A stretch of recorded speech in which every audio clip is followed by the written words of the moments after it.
Hi, Leviathan Commander is a 1 versus 1 Commander format.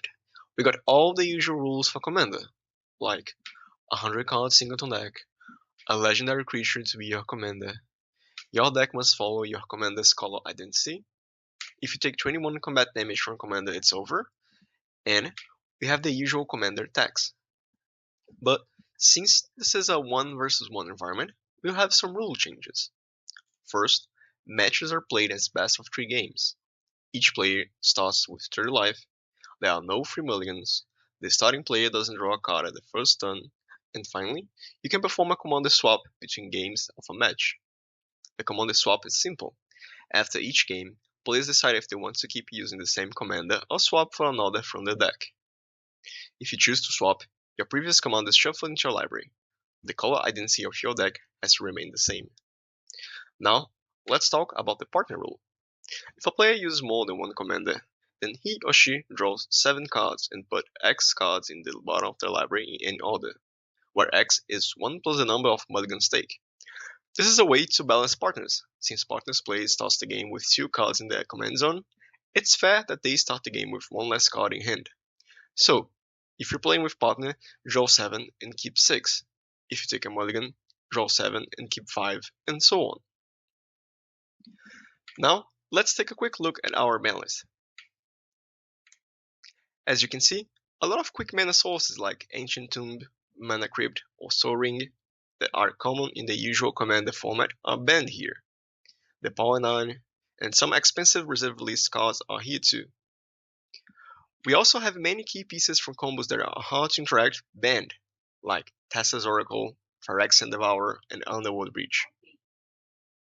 Now, let's take a look at our banned as Commander only cards, which means you can still play them in your deck, but they can't be a Commander. We have some strong commanders that shows some unfair gameplay in a 1 versus 1 format, like Yuriko, Nadu, Edgar Markov, Minskenbu, Shorikai, and so on.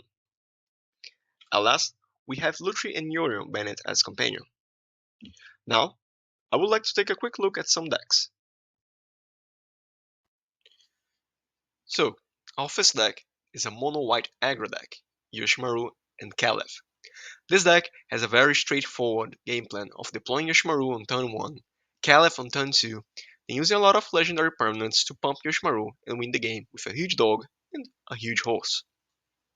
It runs a lot of good creatures to protect both commanders or push damage. Some removals, and ways to slow down your opponent.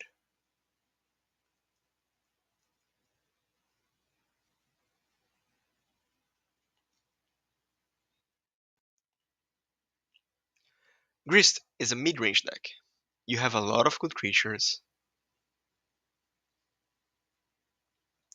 mixed with good removals.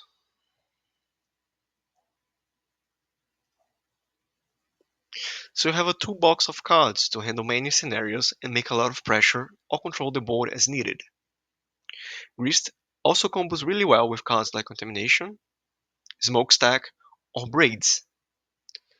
Together, they can lock your opponent out of the game.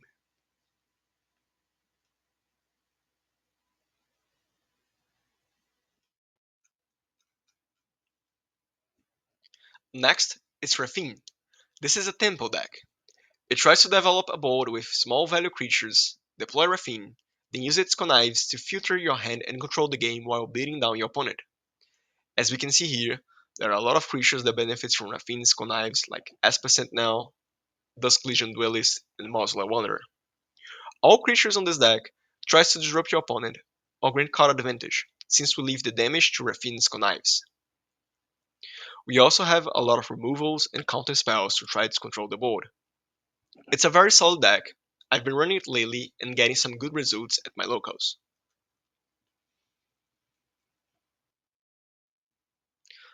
Now, as an example of a control deck, we have Tivit. Tivit has a huge body with protection, evasion, and ways to generate value. With Esper Kalos, this deck has access to a strong control game plan. So, here we can find the usual control package. A lot of counter spells, board wipes, removals, and planeswalkers.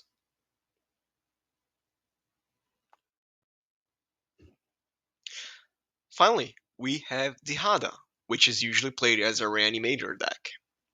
It has a very consistent game plan of filling the graveyard with huge creatures and reanimating them.